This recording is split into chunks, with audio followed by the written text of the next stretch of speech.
Today is August 17th, 2018. The time is 10:51 a.m. This is Agent Kevin Kovac from CBI making a phone call to witness in the Watts matter. Nichol Kessinger at 720-656-9605. Nicole texted me last night and said that she recalled some further information after an interview with her on the 16th. So the phone call will be to update whatever information she wants to provide and address a couple other issues that were not addressed during the initial interview.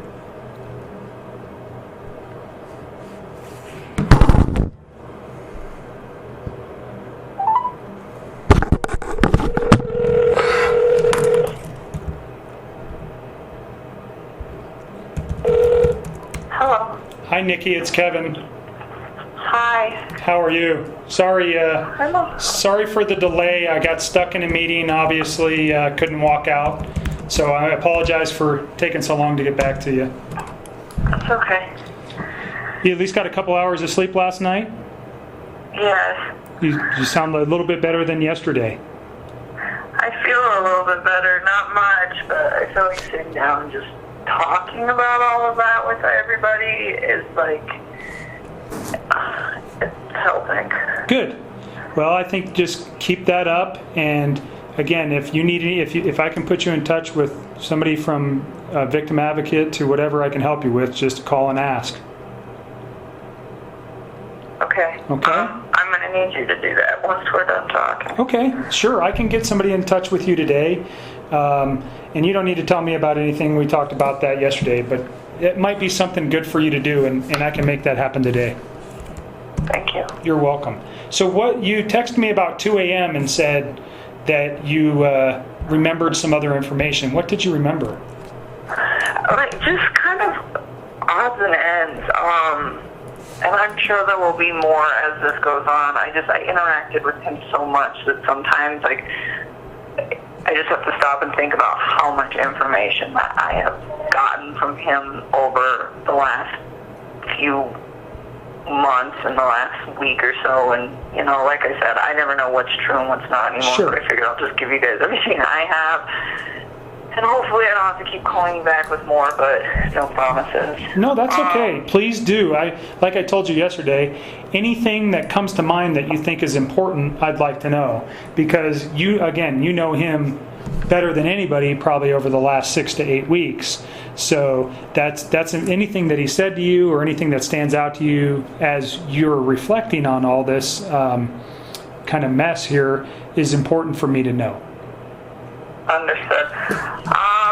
Couple things. So one, I went back and I tried to find whatever text you were talking about between my friend Charlotte and me with the eHarmony thing, and I don't know what you're talking about. Okay. Her and I text so much though. So if you find it and you show it to me, let me know. But it's just I was on that site, but it was never worth a damn for me. So it wasn't really something that I ever discussed with her. However, when I was going back through there, I did realize that I had offhandedly mentioned to her a little bit about Chris. I didn't tell her that I was how deep the rabbit hole went on that, I guess you could say, but it was kind of vague, and she was asking a lot of questions at that point, but it was just oh, you know what, I did say something to her. You guys, I think I just looked at the messages, and there was some little bit of conversation regarding, he's got kids.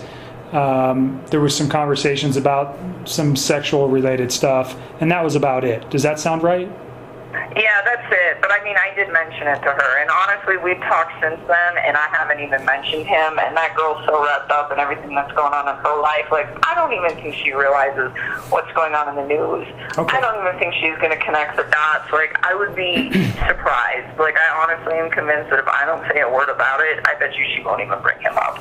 Okay. And even if she did, if I was just he's not around anymore in my life, I don't even think, I'm not concerned about her. Okay.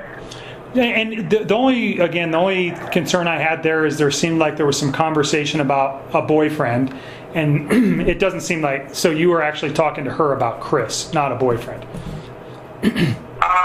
I went back through those texts. I'm like, what is he talking about? I don't see anything about eHarmony. I mean, and if it's in there, maybe it is, and I just missed it. But Okay. it's like, no, I don't know. I don't know. It's not all that everybody in important. It's not all that important. So we can move past that. What else? On Monday night, so a couple things. I told you he had like texted me, and then at the end of the night, he had called, or I had called. I think he called me, but either way, we were on the phone with each other. And like at some point when we were on the phone, he was like, do you want to FaceTime? And I remember I was laying in bed, and I was just like, you know what? Okay, let me turn on the light. And I remember I turned on the light, and we FaceTimed. And when we FaceTimed, he didn't really say much. Like, it was almost kind of awkward. I don't even know why I didn't think of this earlier, but it was very short too. It was super brief. And like, I remember what's short? What? What is short? Like a couple of minutes or 30 minutes? Oh, no, I bet it was only probably like less than 5 minutes. I think it was only like a couple of minutes. Okay. And I think we were like talking a little bit, but he was laying down on a mattress that didn't have any sheets on it. And I was like, okay. So I was thinking like, well, maybe he's in bed. I don't know what's up. But I remember asking him like, where's your sheets, you know? And he's like, oh, I washed them. And then this is the part I don't remember if this sentence right here came in this FaceTime conversation or if it came in a phone conversation prior to the FaceTime conversation, but regardless, this next sentence came on Monday night, and I'm so sorry that I cannot always remember chronological every little detail. That's okay, it's understandable. There's so much. But I remember he was saying that he was cleaning the house to try to keep busy, to take his mind off of things. And this was on the phone. And it was kind of late when he was doing it. And I didn't honestly think that much about it originally, because that man is always cleaning. He's a very, very organized, meticulous, clean individual. He's the type of guy that will vacuum his whole house one week, and if there's rooms that don't get used, he'd vacuum again the next week, just because it's part of his routine. Okay. So the fact that he's cleaning to kill time and he take his mind off things did not seem like a super red flag to me. Because I was like, okay, well, that's what he does. He just on his days off, he organizes his basement, or he cleans his garage. It's what he does. Okay. And so anyways, so that didn't seem at all the norm for me. But something that just kind of dawned on me last night as he made the comment directly after that. He said, I had to wash the kids' sheets. He was like, they smelled. And I was thinking about that last night, and I'm like, this man keeps that house so clean. That's the cleanest house I've ever seen. And I'm like, this man keeps that house so clean. Why would his kids' sheets smell bad? And you think this was Monday night? What time do you think it was Monday night? Oh God, I don't even know. I almost wish you guys would show me my phone records. So I'm gonna read off your phone calls for Monday and Tuesday, starting. No, it's on Monday. Okay, just so tell me Monday night. Monday night, you guys had. We talked about a phone call yesterday, but you guys had a phone call Monday night. It looks like he called you. It was 48 minutes and 57 seconds. It was at 9:48 p.m. that he called you. So that would take us to about 10:35, and then there's another call on Monday. It's for 51 minutes and 25 seconds. It looks like, I'm not sure looking at this who called who, but it looks like you called him, and that was at 11:09 p.m. That lasted 51 minutes, so that takes us to midnight. And then there's another phone call where he calls you. So we're now into midnight, Tuesday morning. It's a 30-minute phone call that lasts until 12:38 a.m. And then after 12:38 a.m., there's a 2-minute and 44-second phone call that lasts that starts at 1:12 a.m. It's 2 minutes and 44 seconds.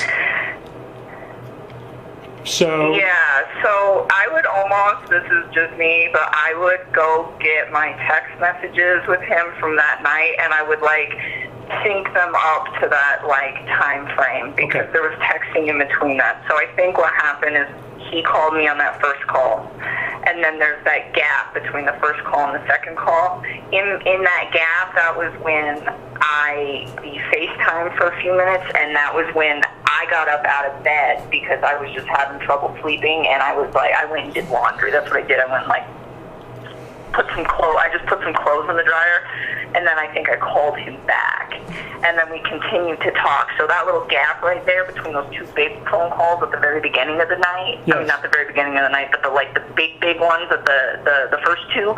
So in between that gap, there's like a quick FaceTime.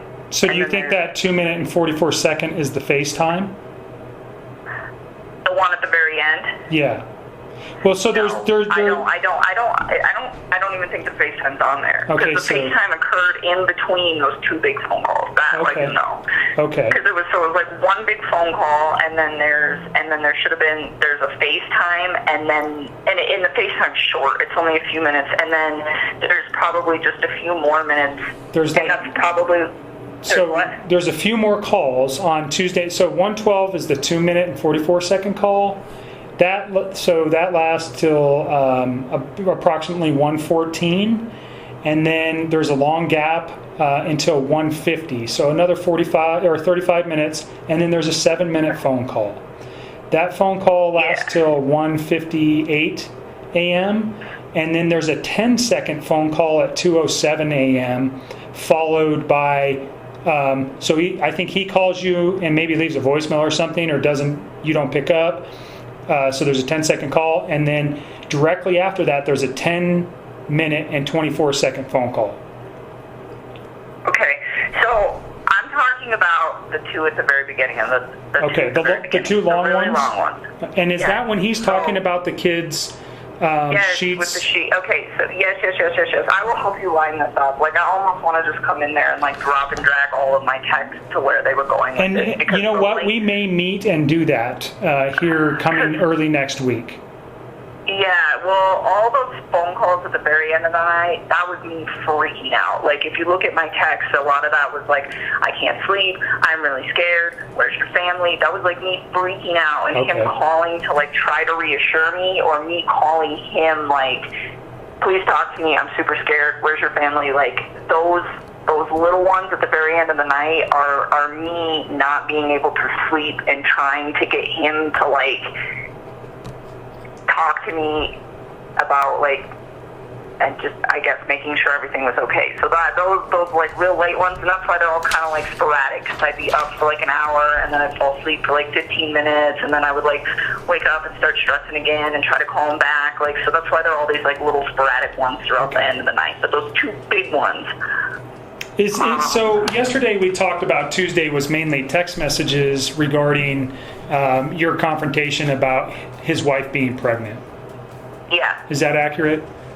It is, and I mean, I guess those phone calls were on Tuesday morning, but for me, it was still Monday night. So when I was talking to you guys last night, that's how I referred to it, because I hadn't like gone to bed yet. Okay. You know what I'm saying? Yep. No, that makes sense to me. Okay. So I guess those technically were on Tuesday, but according to my daily sleep schedule, that was still my Monday night. Right. So the last phone call with him on Monday, well, it basically starts into Tuesday. It takes you all the way to Tuesday. It actually ends like basically at midnight on Monday, August 31st. So his wife gets home sometime at about 2 o'clock on that morning. So no, she got home on Sunday. Pardon me, Sunday. She got home on Sunday. So did you ever talk to him late on Sunday night? No, we were on the phone, but I mean, I had to let him go and get up and go to work. That was So the 9 to 11 call it was like a 2-hour phone call we talked about yesterday on Sunday night from 9 p.m. to 11. And that would have been the last time that I talked to him until the work day on Monday. And that's when he texted you at like 3:45. No, we talked during work. Remember I told you he like randomly texted me throughout the day at work, but it was just like bullshit conversation. Oh, okay. It wasn't like anything of No substance. Okay. So the most important thing that you've said here is this Monday night phone call, he doesn't have any sheets on the bed, and he said his children's sheets were smelly. They smelled. Okay. Yeah, so let's get back to that, because I feel like you and me are kind of getting off track. Yep. So go to that first long phone call on Monday night was, I think, when he told me that. I don't think he told me that in the FaceTime text. I mean, in the FaceTime conversation. I think he told me that in the first conversation, where he was like, their sheets smell. And I remember thinking to myself, like, why? Like, you keep such a clean house. Like, why would your kids' sheets stink? And, like, it just didn't really click. Did you confront him? Why they? What's up? Did you confront him why the sheets smelled, or did you inquire why? No, I didn't even ask. Do you know his? I mean, his children were quite young, and I think one of them was still in diapers. Would have that been a potential reason? You know, that one of them had an accident, or did it seem like that's not what he was talking about? I don't know. I mean, he didn't elaborate. Okay. He was just like, I mean, like I said, he always cleans the house, but even if his kids were to be in diapers and, like, have accidents, like, I just feel like the man keeps his house so clean, and she does too. They both must have to like, coexist in a house that clean. But, like, I just don't see anything in that house, like, smelling. Okay. All right. So that was why I brought that up, because I was like, whoa. Okay. Very important. Thanks for remembering that. Yeah, I'm trying. I'm really trying to help you guys.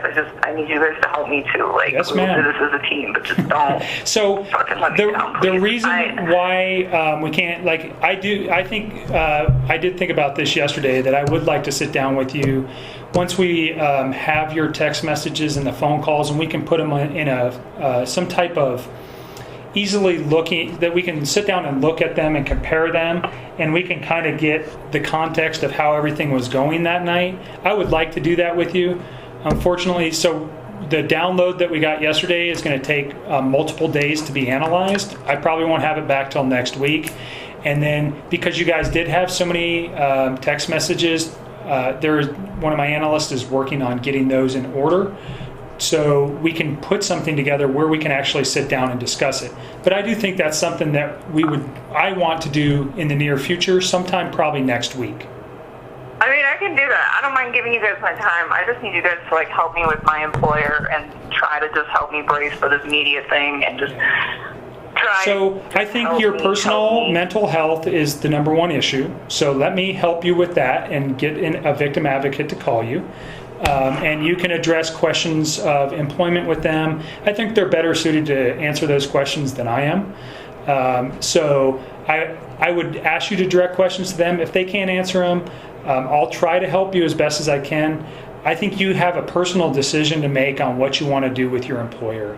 I think you're kind of backed into a corner. And you are going to, it's a tough decision. Do you want to inform them of what was going on? But I will tell you that I think that when they started looking at information for us, and I clarified this morning because I didn't do some of the work on this, but there was either text messages or emails between you and Chris that were on company-related phones or on company-related computers that they were privileged to look at, so they already know about you. Okay, so yeah, I don't know if I'm going to keep my job. I hope they don't fire me for that. I mean, technically, I'm not an APT employee, and he is, and it was his phone and not mine. So, well, like, I don't think that's fire. Like, I don't know labor law. I'll just put it that way. I think that, you know, whatever. I mean, people have relationships at work, and you guys were smart enough to stop the stuff. However, you guys did it. Is it an unusual circumstance that two people who got together at their place of employment, this terrible tragedy happened. Yes. Do I think that they are going to do anything to you? I don't think so. I mean, if you read the paper today, you saw they already fired Chris. I mean, as they should, but right. I'm hoping they're not going to fire me. Well, and I think you need to head that up. I think if it was me, and this is just this is not a professional opinion, it's a personal opinion, because I'm trying to help you as much as I can.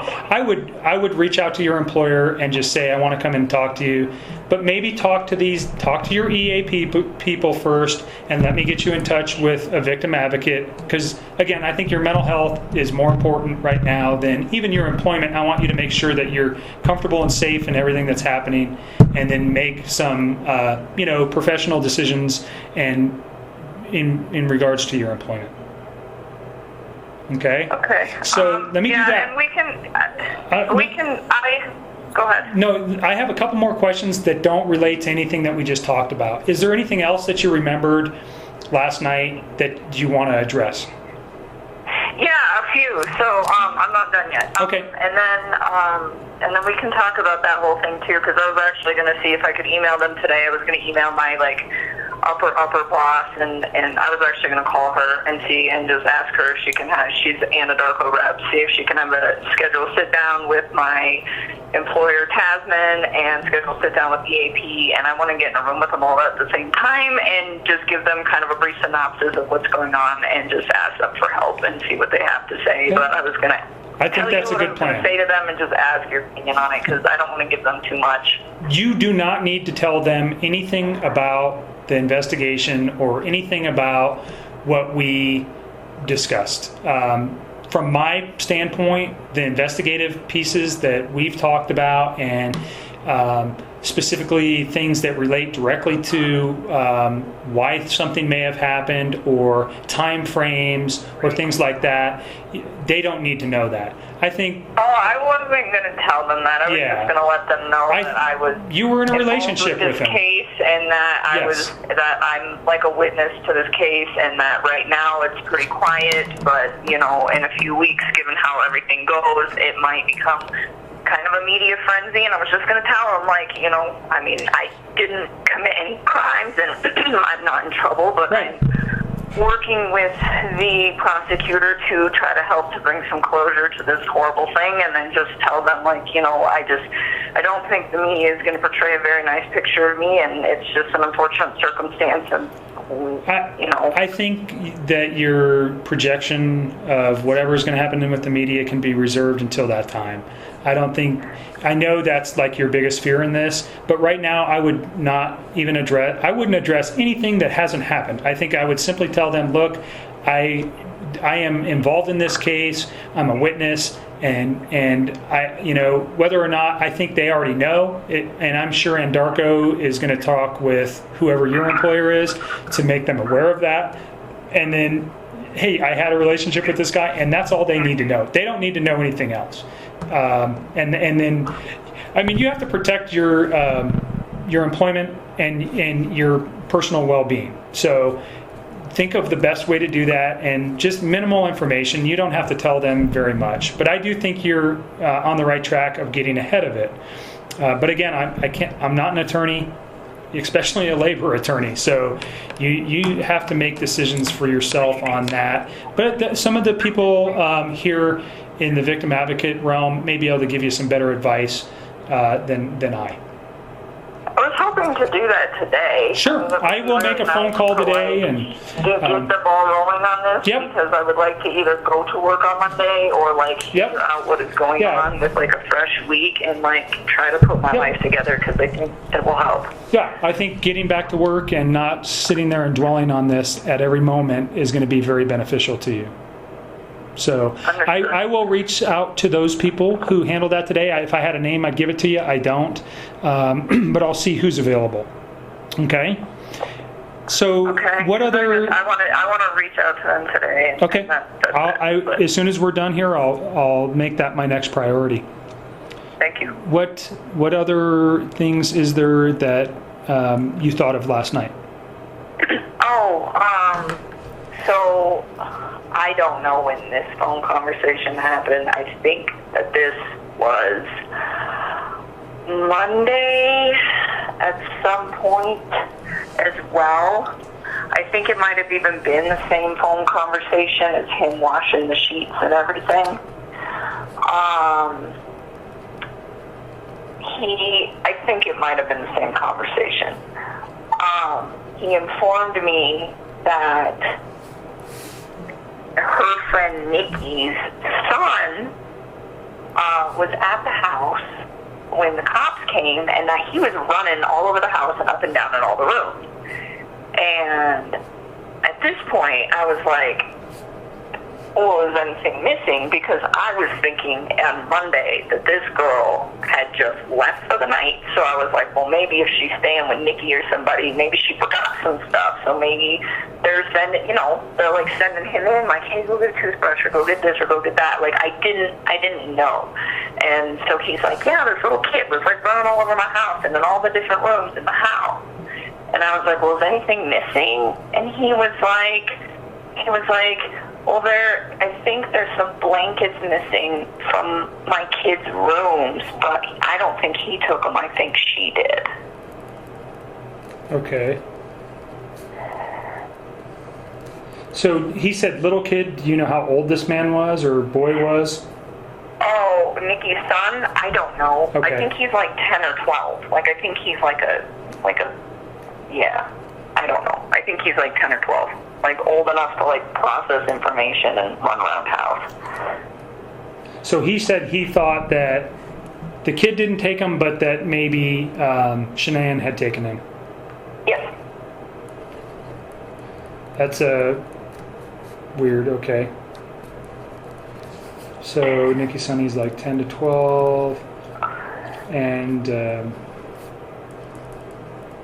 I'm just making some notes, just a sec. Take your time.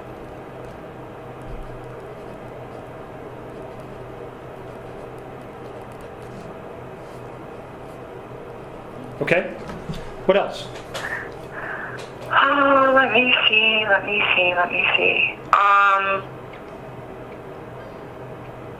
I don't know. I feel like I had a list in my head and I almost wrote it down, but I didn't want to put it on paper. How about this? And I was going to mention this last night, but I think both of us were pretty tired, and we were there for a long time yesterday. So if you have a thought, keep a notepad and a pen and paper with you and write it down, and then that way you don't lose it. That way, and then you can just call me and we can discuss it, and we're done, and then move on. Then you don't have to think about it anymore. Does that sound like a decent idea? It does. Okay. I don't know what else I was going to tell you. When we FaceTime too. So let me go back to that too. So Okay. I think all of this was on Monday. So I think both the comments about the blankets and the sheets were on that first phone call on Monday. And then directly after that phone call, there was like a brief FaceTime. And when I FaceTimed him, he was laying on a bed that didn't have any sheets on it. Okay. And I remember, and he was like in just like a little wife beater top, and he didn't really say much. It was like he wanted me to talk to him. He's like, I just wanted to see your face.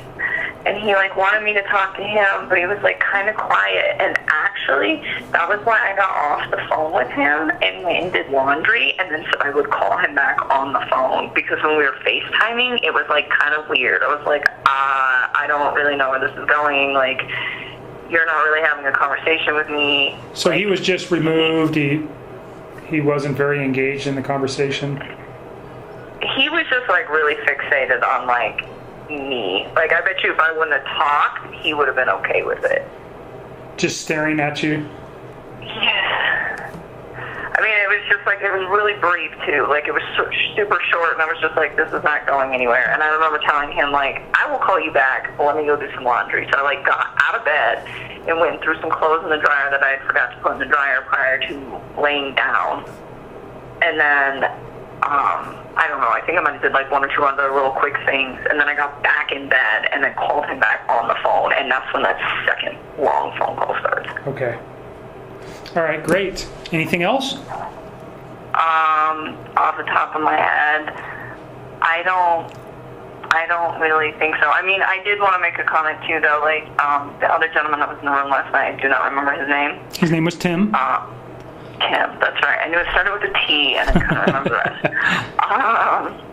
He was asking me, like, oh, did you guys ever talk about, like, plans, stuff like that? And here's the deal. Like, when it comes to Chris or any other man that I've ever had in my life, like, I always discuss important things, like, where do you want to be in 5 years? Like, you know, is this the type of man that wants to have kids? And in his case, more kids. Like, are you, like, what type of house do you want to live in? Like,